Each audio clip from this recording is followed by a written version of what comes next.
Hello everyone, welcome back.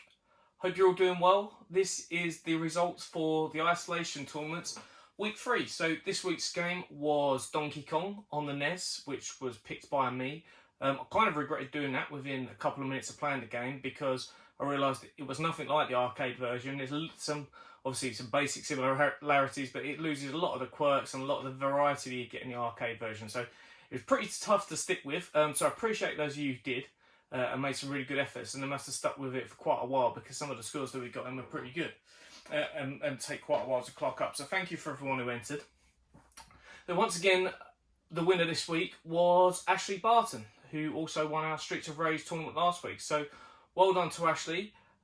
We've decided that as a result of sort of Ashley winning twice and thinking about how that might affect everyone else entering, we decided to actually limit it to 2 prizes per entry to the tournament. So Ashley's won twice now and he's won two tickets to the opening night.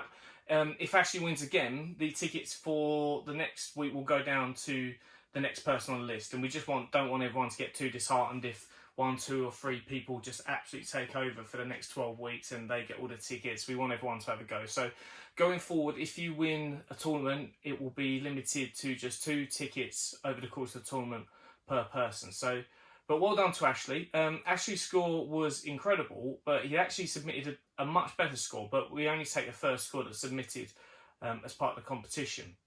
But Ashley's very kindly offered to show a video of him completing the whole of Donkey Kong on the NES start to finish, which takes quite a while, but it's quite interesting to watch because there are some quirks to get through it and it takes a lot of concentration. So we're going to get that video up on the website and on Facebook and Instagram and Twitter or wherever you're watching it, if you're on YouTube, over the next week or so. So thanks very much, Ashley, for doing that. And as I say, we'll get that posted up this week.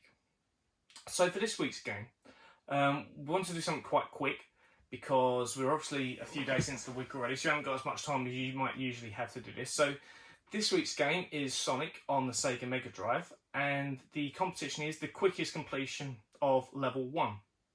So all you've got to do is complete the level as quickly as possible, take a little screenshot of the screen at the end of the level to show the times and the rings. If there's a tie break and 2 or 3 people have got the same amount of time, it will come down to the amount who had the most rings at the end of the run. If there's still a tie break after that, it will come back down to who submitted their score to us first, and we will only take 1 score submission. So once you've done it and you've submitted your score to us, that's it. We won't take any more, no more sort of emailing us, oh, I've improved on it, that's it. So we're taking 1 score submission for this. So really snappy on this, it takes less than a minute to get through the level. I know what the top time is to do it, but I'm not going to share that here to make sure people don't just see it and think, oh, I'm going to give up now.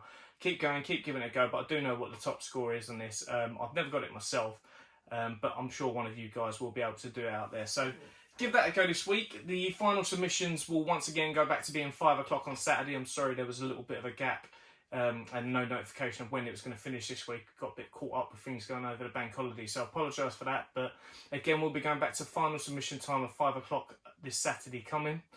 So get cracking. Again, the prize will be 1 ticket to our opening night with the grand reopening of Neon Nights when we finally find out when that is. If Ashley wins again this week, we will pass the ticket down to the person whoever finishes second, and obviously if it's either Ali or myself who really want to work in Neon Nights, it will go down to whoever's third place. So someone different is going to get some free tickets this week, so make sure it's you, get yourself entered.